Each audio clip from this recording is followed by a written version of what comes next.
ஒரு டீச்சராக மாறினாமே, ஈமான சொல்லலாமே, கண்டதையும் பேசாம ஈமான் அதிகரிக்கலாமே, எடுத்து சொல்லலாமே. அல்லாஹுக்கு பயந்து நீ உண்மையான மூமீனாக இருந்தால் அந்த பெண்ணிடம் ஈமானை எடுத்துரை.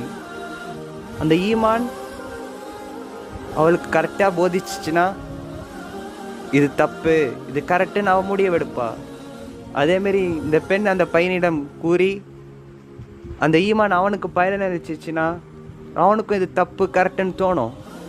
அப்போ நீங்கள் ஹலால் முறையில் போனால், பாய் நான் ஹராமாக காதலித்தேன், ஆனால் நான் அந்த பொண்ணையை திருமணம் செஞ்சுக்கிட்டேன், அப்போ அது ஹலால் தானே, எப்படி ஹராமாக ஹலாலாக மாற்ற முடியும்? அப்போ நீ எல்லாட்ட அதை தௌபா கேட்கணும். ஹலால் ஹராம்னு ஒரு இதில் ஈடுபட்டுட்டு எப்படி நீ ஹலாக ஆக்குவ?